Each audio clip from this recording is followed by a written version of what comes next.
Bonjour tout le monde, derrière moi le Sparco. Ce lieu est très original. C'est un ancien charbonnage, classé, réhabilité depuis 20 ans. Ce site tout entier abrite ce parc dédié à la science et aux technologies. On apprend en s'amusant et il paraît que contrairement à un musée, on peut toucher à tout. J'ai hâte d'y aller. Je ne tiens plus. Aurélia, tiens, je te donne le téléphone. On se retrouve à l'intérieur. Hein.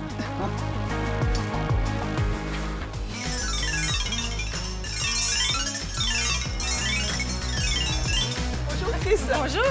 J'ai l'impression que tu t'éclates bien. Je fais comme les enfants ici, hein. Je touche à tout. C'est le but. Alors c'est toi la directrice du site?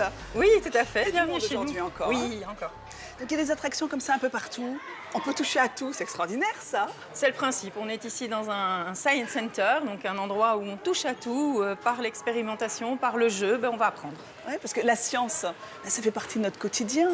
Donc, dans tout. Finalement, l'idée, c'est quoi? C'est de nous sensibiliser le plus tôt possible aux technologies, à la science. C'est l'idée, oui, c'est que par le jeu, par l'interaction, par le challenge en famille, on va comprendre des phénomènes scientifiques, on va comprendre ce qu'on nous explique en classe, pour un peu mieux derrière voir comment ça fonctionne en fait. Mais tu as combien d'espaces comme ça? Combien de salles dédiées à la science? Alors ici, on est dans le tout début, la première salle, et on a environ 13 expositions, on a 12 000 m², plus des extérieurs aussi. Puis à partir de quel âge on peut venir?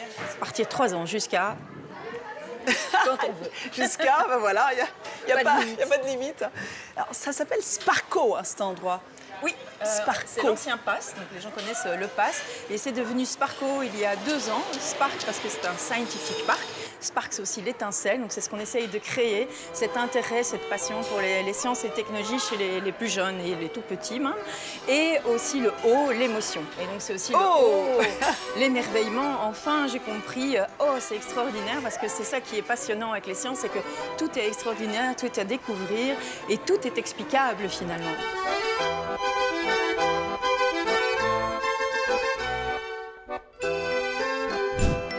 L'architecture du Sparco et sa silhouette hors du commun méritent à elle seule le détour.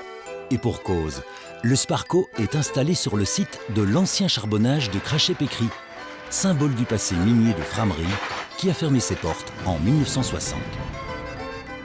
En 2000, lors de la création du PASS, le parc d'aventure scientifique, l'architecte français Jean Nouvel intègre les anciens bâtiments du charbonnage, dont certains sont classés, et dote ces lieux chargés d'histoire des outils les plus modernes.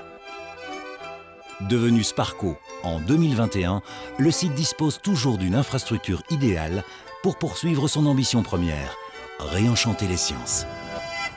Alors Chris, le Sparco, ça continue aussi à l'extérieur.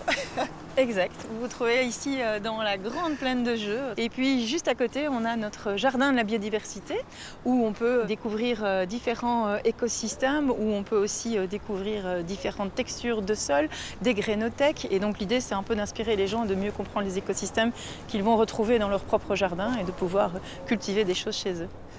Alors habituellement, je vous le dis, là c'est très très calme, ça crie de toutes parts, il fait un petit peu froid, les enfants sont plutôt à l'intérieur. Oui, là ils sont en train de se poser un petit moment et de se restaurer pour repartir à l'attaque pour de nouvelles aventures. Mais de fait ici, nous sommes sur cette grande plaine de jeux au thème spatial, et donc 3000 m² où ils peuvent se défouler à loisir.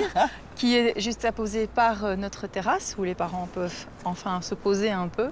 Et donc effectivement notre espace de restauration et notre salle de cinéma qui est une salle cubique avec 5 écrans et avec des effets 4D. Donc ça a beaucoup de succès dans la journée. Donc une journée, ça n'est pas de trop pour venir passer justement du temps avec les enfants. Oui, il y a de quoi faire. C'est ça le plus surprenant pour nos visiteurs, c'est qu'ils viennent ici pour la première fois avec des attentes où ils ne savent pas très bien ce qu'ils vont faire de leur journée. Et puis finalement, sur 8 heures, ils n'ont pas assez de tout faire. Voilà, il y a vraiment de quoi s'amuser en famille, ça c'est le plus important.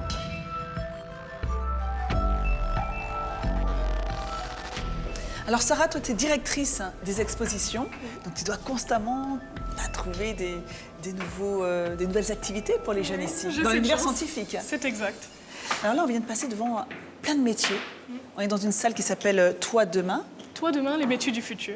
Donc ça fait partie des vocations, des missions de Sparco? Alors ça fait partie de nos missions de susciter des vocations scientifiques chez les jeunes et aussi de les montrer aux parents. Et maintenant, nous sommes dans la salle Toi demain, les métiers du futur, où en fait on va présenter la grande diversité de métiers scientifiques qui existent aujourd'hui et qui existeront demain. Alors comment ça se passe concrètement? Là, par exemple, c'est quoi cette machine? Alors cette machine, au Sparco, nous avons beaucoup de manipulations au sein de toutes les expositions qui vont nous permettre de nous mettre dans la peau d'un ou d'une scientifique pour vraiment expérimenter, dans ce cas, l'un des métiers du futur. Donc ici, nous sommes à la station création des hologrammes et on va pouvoir faire notre premier pas vers un métier de création d'hologrammes. Donc là, je vais te montrer comment ça fonctionne. Je vais dessiner mon légume préféré en 3D. C'est quoi ça? Un radis? Une bonne tomate? Peut-être si tu regardes l'hologramme en 3D, tu auras une meilleure idée. Écoute, tu m'aurais dit un fruit, je t'aurais dit une fraise. Mais enfin, c'est une carotte. Une carotte rouge. Bon, je ne suis pas prête à être créatrice d'hologrammes. Mais ce qui est bien, c'est que là, par exemple, on joue, c'est ludique, et en même temps, c'est un premier pas vers un métier scientifique. Oui, c'est exact. Au Sparco, on pense que mettre la main à la pâte, expérimenter les choses, c'est la meilleure manière d'apprendre et de découvrir. Et donc, comment tu travailles au quotidien? Tu observes les enfants, tu les regardes, tu vois comment est-ce qu'ils réagissent par rapport à toutes ces activités? Oui, alors tous nos projets sont à l'origine des idées de nos publics. On fait très régulièrement des sondages avec les publics pour savoir quelles sont les envies, leurs attentes, leurs loisirs, leurs besoins et aussi leurs connaissances pour par la suite personnaliser et créer des expériences qui sont parfaites pour eux. Ça donne envie d'aller découvrir notre salle. Qu'est-ce que tu pourrais nous montrer encore? Alors, je propose qu'on aille voir la salle sur le corps humain. Allons-y.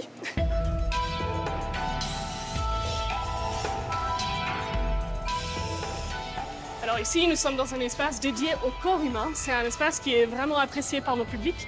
Et comment vous arrivez justement à les rendre toujours ludiques et être sûr que ça va intéresser un public qui n'est pas simple, hein, qui est assez volatile, qui est facilement désintéressé des choses? Alors l'interactivité est clé. De toute façon, on apprend toujours mieux quand on est actif et quand on peut vraiment expérimenter les choses. Et puis il y a aussi l'aspect sensoriel, donc l'éclairage, les textures, les odeurs, les sons. Tout ça crée une ambiance sensorielle, immersive, et c'est ça qui permet de captiver nos publics. Et comment vous faites pour constamment vous renouveler, avoir de nouvelles idées, être créatif? Alors ici au Sparco, nous avons 12 expositions qu'on renouvelle régulièrement. Donc, nous avons au moins une nouvelle exposition par an qu'on présente au public. On va discuter et on va faire des recherches auprès de scientifiques et d'experts pour être vraiment, comme vous dites, exactement à la page de ce qui se passe dans le domaine scientifique. Donc c'est un lieu qui est fait avec les enfants, pour les enfants. Tout à fait, c'est très bien décrit.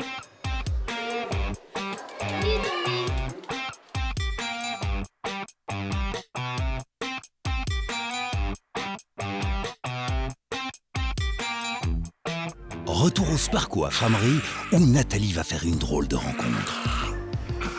Alors au Sparco, on peut faire les visites tout seul ou bien on peut assister à des ateliers. Et en ce moment, il y a une attaque de zombies. Ils ont réussi à en attraper un. Donc on va voir comment on peut les éradiquer. Enfin, en tout cas, leur redonner leur forme humaine. Ça va?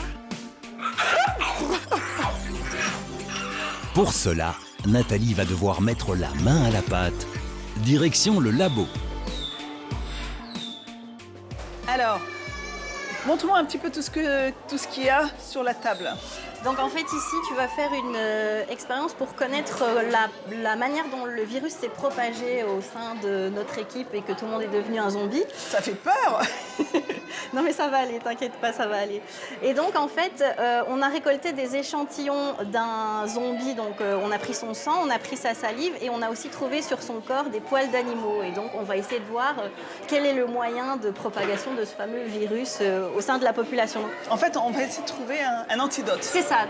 Alors, une petite goutte dans chaque tube, tu peux mettre dans le tube du sang. Bon là, il n'a pas l'air de s'être passé grand-chose. Alors, les poils. Là, il ne se passe rien. Il ne se passe rien. Alors là, c'est la salive. C'est ça. Oh là là là là, ça change, ça change. Là, ça réagit quand même fort. Donc, à ton avis, quel est le moyen de propagation de notre virus? La salive. C'est ça.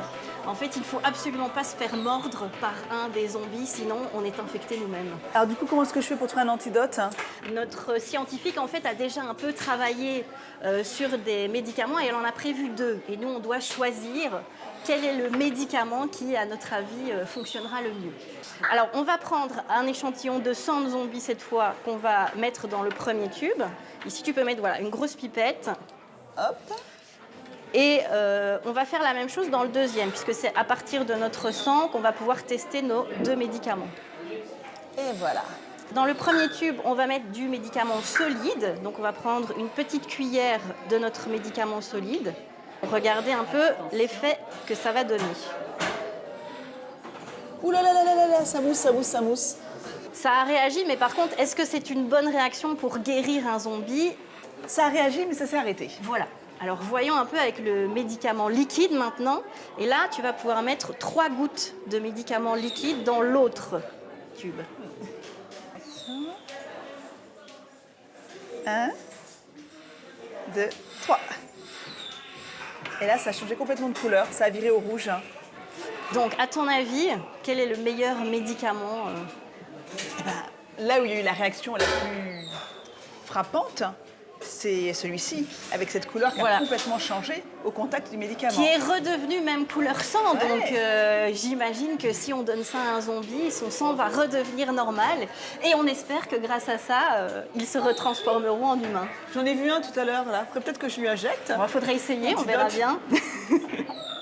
Alors du coup, à partir de quel âge on peut assister à ce genre de... Ici, c'est à partir de 8 ans. Pour cet atelier-ci, c'est 8 ans, parce que voilà, il y a quand même un petit peu de stress, un peu de lecture aussi, il faut manipuler. Donc nous, on a mis 8 ans pour celui-ci. Et en général, comment ils accueillent ce genre d'atelier, les enfants? Ils sont très, très, très enthousiastes. Hein. Ça marche vraiment très, très bien. Toutes les familles qui viennent ici sont à fond. Après, c'est très drôle de les voir se disputer, entre guillemets, en famille, puisqu'ils n'arrivent pas toujours à se mettre d'accord. Donc, Bon, merci beaucoup, Séverine, de m'avoir fait vivre ce petit moment très sympathique. mais de rien.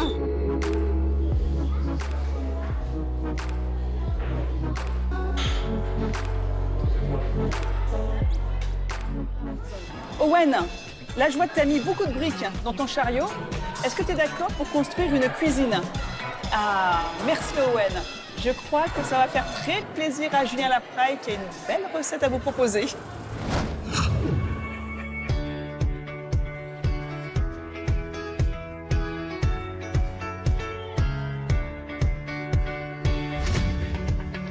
Bon alors cette semaine les amis, à la table de Julien, un petit croustillant avec ce fameux fromage de la ferme au Vivier. Oui, j'avais rencontré justement Zoé, mais vous savez quoi? C'est mon fromage à moi et un petit peu à Zoé. Il va être croustillant, moelleux et fondant. C'est parti.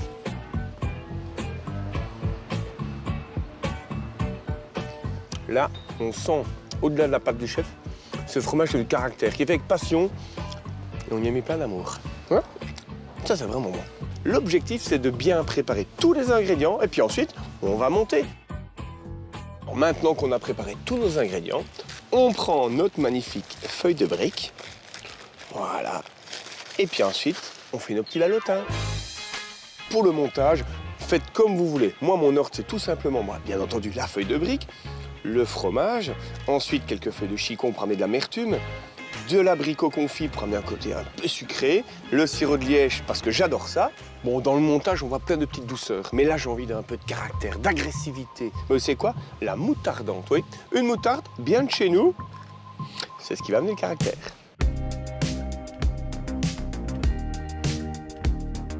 Vu qu'on va passer ça au four et qu'on voit un petit côté un peu coloré, on badigeonne avec un petit peu de beurre fondu et le tour est joué. Beurre fondu ou de l'huile d'olive, comme vous voulez. Maintenant que nos croustillants sont montés, les amis, mais c'est pas très compliqué. On va mettre ça au four, compter 180 degrés, bien entendu, entre 6 à 10 minutes. Oui, ça dépend de l'épaisseur de votre petit croustillant et de votre fromage. C'est parti.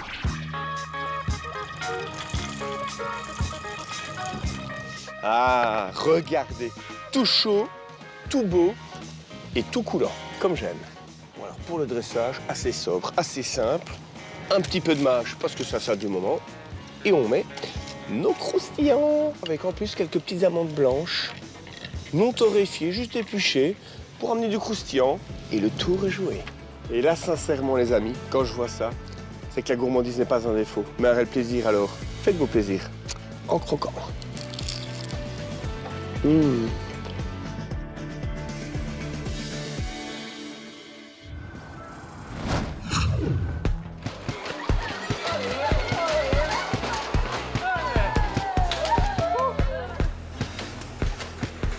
Non, j'ai pas le temps de prendre le téléphone parce que si j'arrête de pédaler, le film s'arrête.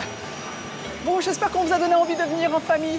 au Sparco. Vous avez vu, hein, il y a plein de choses à faire, c'est hyper intéressant. Et surtout, on a envie de s'amuser tout le temps. Regardez Aurélia, notre script, qui préfère pédaler avec moi que de travailler. À très vite pour de nouvelles aventures avec les ambassadeurs.